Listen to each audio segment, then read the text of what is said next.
పెసర, మినుము 7 ఎకరాల కౌలు తీసుకొని వేసాను సారు. వేస్తున్న నుంచి అకాల వర్షం 2 వారాల నుంచి తెప్పిదే లేకుండా ఇదిగోండి మొలకలు వచ్చాయి. పిస్తులతో పెట్టి 2 లక్షల రూపాయలు పెట్టుబడి పెట్టాను. ఇప్పుడు కౌలైతే ఇస్తానా, ఈ రైతులకి కూలీలకి ఇస్తానా, దాని గురించి ప్రభుత్వం ఆదుకోవాలని నేను కోరుచున్నాను. రాజాం నియోజకవర్గంలో పెసలు, మినుములు ఈ 2 వారాలుగా పడుతున్న వర్షాల వల్ల టోటల్గా నాశనం అయిపోయి రైతులందరూ కూడా కన్నీటి బాధలు చెప్పుకుంటున్నారు. ఇది ఇమ్మీడియట్గా మన ముఖ్యమంత్రి చంద్రబాబు నాయుడు గారి దృష్టికి తీసుకెళ్తాం. అలాగే ఇప్పుడే అచ్చెన్నాయుడు గారితో కూడా మాట్లాడడం జరిగింది.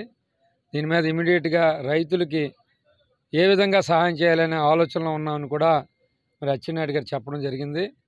రమారమి రాజాం నియోజకవర్గంలోనే ఒక 20,000 ఎకరాలు పైబడే ఈ పెసలు, మినుములు ఉన్నాయి. దీన్ని ఇమ్మీడియట్గా అగ్రికల్చర్ డిపార్ట్మెంట్కి సంబంధించిన అగ్రికల్చర్ డిపార్ట్మెంట్కి సంబంధించిన అందరు అధికారులు కూడా దీని మీద ఇమ్మీడియట్గా ఏవైతే ఎక్కడెక్కడ పోయావో ఇవన్నీ కూడా ప్రభుత్వానికి నివేదిక ఇవ్వాలని కూడా చెప్పడం జరిగింది. ఇమ్మీడియట్గా దీని మీద యాక్షన్ తీసుకుంటాం. ఏ విధంగా కూడా రైతుకి ఇబ్బంది లేని విధంగా మన ప్రభుత్వం చంద్రబాబు నాయుడు గారు ఇది ఒక రైతు ప్రభుత్వం. రైతులు ఎప్పుడు కూడా సుఖ సంతోషాలతో ఉండాలనే ఒక ఆలోచనతో ఈ ప్రభుత్వం నడుస్తుంది. ఖచ్చితంగా దీని మీద మరి యాక్షన్ తీసుకుని ఏ విధంగా ఇబ్బంది లేకుండా రైతులకు ఇబ్బంది లేకుండా చేసే పరిస్థితి. అలాగే ధాన్యం ఏదైనా తడిచిపోయి ఉన్నా, కలర్ మారినా ఇమ్మీడియట్గా తీసుకోవడం అయితే జరుగుతుంది. ఇప్పటికే మరి చంద్రబాబు నాయుడు గారు, అలాగే అచ్చెన్నాయుడు గారు, అలాగే నాదెండ్ల మనోహర్ గారు చెప్పడం జరిగింది.